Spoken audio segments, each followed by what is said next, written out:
Donc déjà, petite pause sur Rafinha pour le mettre en avant et rappeler que ce joueur-là, c'est quand même quelqu'un. En termes d'individualité, il se positionne parmi les meilleures individualités. Et vous savez, je vais vous dire un truc. À Madrid, qu'on m'a dit. Je vous dis, ni si c'est dans le vestiaire, ni si c'est au-dessus, mais c'est au-dessus.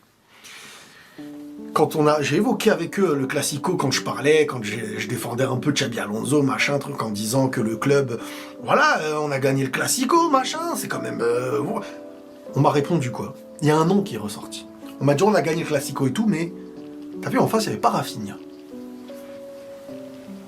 C'est pas pour vous dire si Rafinha on l'aurait perdu ou pas, j'en sais rien, ils en savent rien et c'est pas ce qu'ils m'envoient comme message. Mais c'est un truc qui veut dire quelque chose. Ouais. C'est que Rafinha, il est hyper respecté maintenant. Qui aurait pu dire ça avant? Il n'y a pas Rafinha. Même vous l'auriez jamais dit, supporter du Barça, machin et tout. Jamais. Rafinha, c'est un joueur qu'il faut mettre en avant. Et je vais rappeler un truc là que dernièrement on a eu. Vous savez, j'avais déjà crisé par rapport à ce qui s'était passé avec Vinicius, machin et tout. Mais quand tu vois que Rafinha n'est même pas dans une équipe de l'année ou des trucs comme ça là, avec The Best, Ballon d'Or, machin, je me dis, mais quel manque de respect. Dedans, t'as Bellingham, t'as Palmer, t'as des joueurs comme ça qui l'année dernière c'était... À la rigueur, Palmer, il a un moment, mais c'est pas sur un moment que tu sautes la place d'un Rafinha. Pareil pour Bellingham. Derrière, en vrai, Bellingham, c'est par rapport au nom. Il s'appelle Pierre-Paul Jacques. C'est jamais de la vie, il est dans la truc. Enfin, je veux dire, l'année dernière, Exactement. Bellingham, tu le retiens pas comme l'un des meilleurs milieux. Déjà, il y avait débat sur sa nomination au Ballon d'Or. Ouais. Faut être honnête, c'est l'un des meilleurs joueurs du monde. Sur ses capacités individuelles, il a fait une saison où il pouvait même être Ballon d'Or, ce serait pas choquant. Mais l'année dernière, on va dire, bon, faut être honnête. Maintenant, tu mets pas Rafinha. Au vu de tout ce qu'il a fait, c'est une insulte. Même au football, c'est une insulte. Ouais, moi je parle comme ça d'un joueur du Barça, il peut être joueur de qui il veut, parce qu'on me demande de chercher la vérité, et quand je parle avec vous, c'est le seul objectif, parce que sinon, ça n'a aucun sens.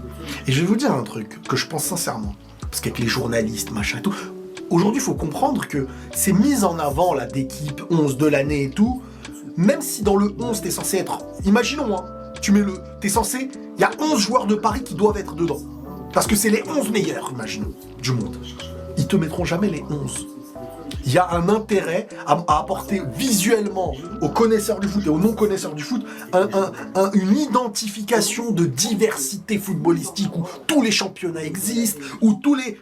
C'est pour ça qu'il y a des joueurs de Paris qui auraient dû être nominés au Ballon d'Or, qui ne l'ont pas été, etc. Parce que si tu mets tout le monde et t'enlèves chez les autres, tu te dis ouais mais quelle image le football renvoie actuellement, et tout est business après. L'image est trop importante pour eux. D'où le fait que je vous expliquais parfois qu'il y a des images qui dérangeaient. Oh là là, les gars, franchement, Rafinha, c'est surprenant le joueur qu'il est devenu. Franchement, un joueur qu'on voyait finito, bon pour l'Arabie Saoudite, et boum, t'as un coach qui arrive, et Rafinha qui devient un pilier dans l'équipe, qui fait partie de la colonne vertébrale de cette équipe du Barça. On a ressenti son absence lors de cette première partie de saison. On n'avait jamais vu ça venir. Il y avait 100 millions sur sa tête. Et tout le monde, tous les supporters, on était unanimes sur le fait que, voilà, il faut prendre les 100 millions. Il faut catch in, comme on dit en anglais. Mais les gars, regardez comment il est respecté. Allez, à la limite, même il fait peur au Madrilène. Tariles qui dit qu'il préfère avoir Yamal, pas Rafinha, les gars. Hier, il était MVP lors de notre dernier match de l'année 2025. Provoque un penalty. Franchement, il tire bien les penalty. J'ai suivi le débrief de Martial où il disait que voilà, pour lui, il faut que Rafinha soit celui qui tire les penalty quand il est là et que Yamal puisse comprendre qu'il doit passer les étapes, qu'il doit grandir, qu'il doit... Et moi, je suis très d'accord, je l'avais dit. Souvenez-vous, j'avais fait des séries et des séries de vidéos où je disais trop de responsabilité sur Yamal va l'écraser. Si Mbappé est celui qu'il est aujourd'hui, c'est parce que on avait tellement mis de responsabilités sur lui, tellement d'attentes. Et aujourd'hui, c'est le joueur qu'il est.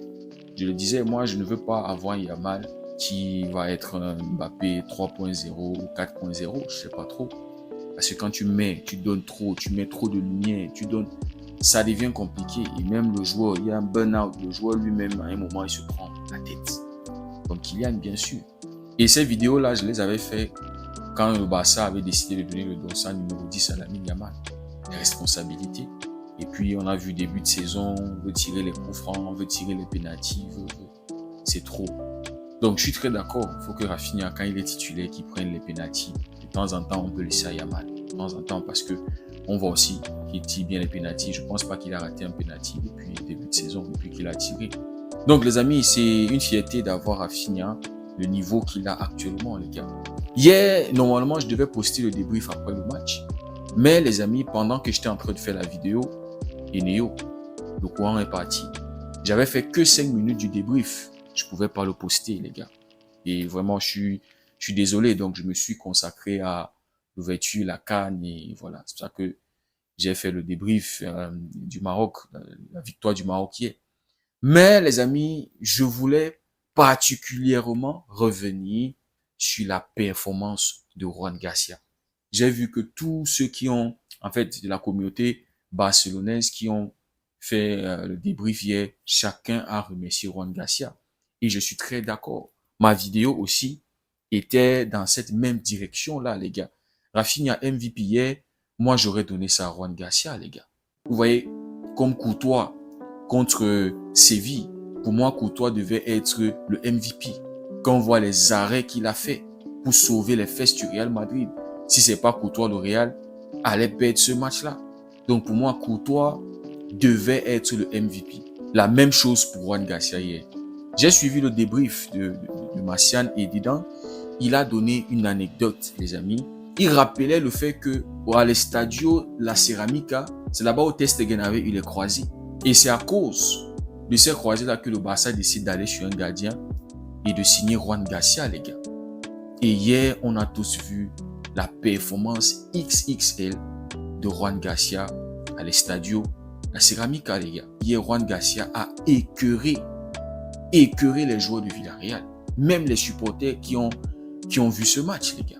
J'ai l'impression que Juan Garcia voulait répondre à la performance de Courtois, voulait envoyer un message à Courtois.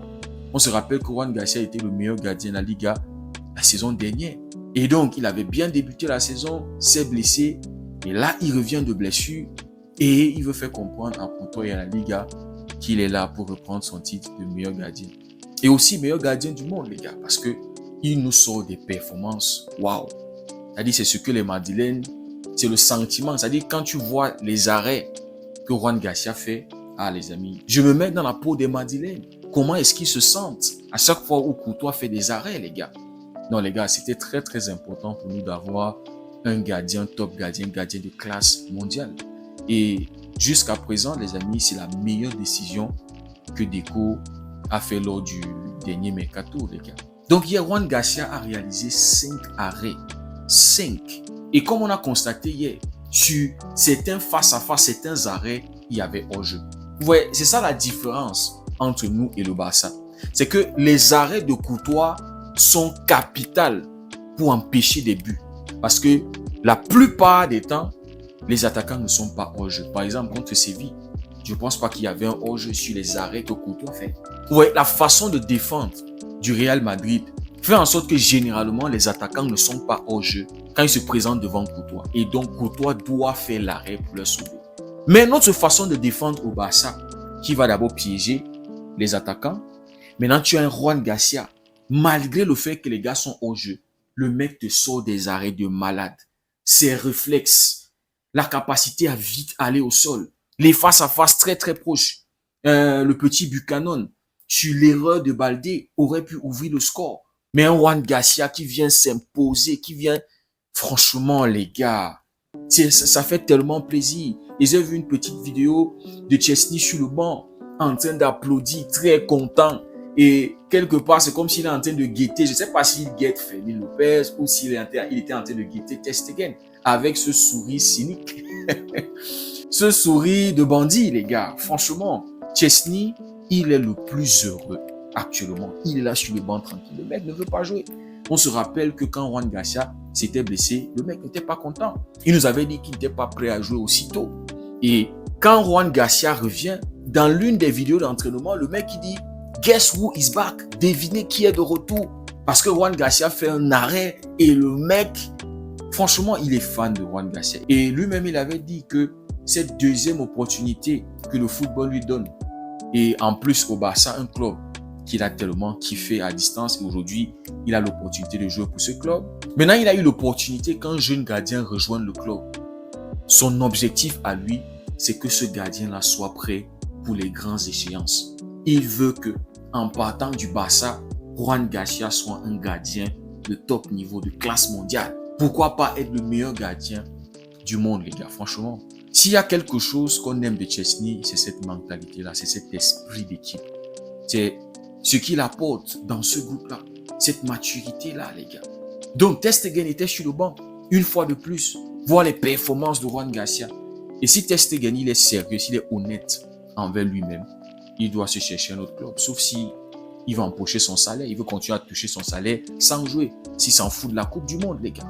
Donc, le Real Madrid a courtois, le Barça a Juan Garcia, les amis. Et ça fait énormément plaisir. Pour moi, c'était mon MVP hier, les gars. S'il n'était pas dans les goals, peut-être le Barça a un match super compliqué. Déjà que le match était compliqué. Mais regardez aussi que les Madrilènes ne sont pas bons. Ils sont méchants, les gars. Voilà un match qui devait se jouer à Miami. Et Villarreal allait empocher de l'argent. Ah, les gars, franchement, ils ont perdu des points. Ils ont perdu le match à domicile et ils n'ont pas eu d'argent. S'ils étaient allés à Miami, ils allaient toujours perdre. Mais quand même, ils allaient avoir quelque chose en poche, les gars. Franchement, les Madrilènes mauvais. Parce qu'ils se disaient, oh, déplacement compliqué à l'extérieur, le Barça pouvait perdre 0. On est champion en hiver, 4 points. 4 points de différence. Voilà, les gars, tellement content du fait qu'on termine l'année sur une note positive avec un clean sheet, les gars.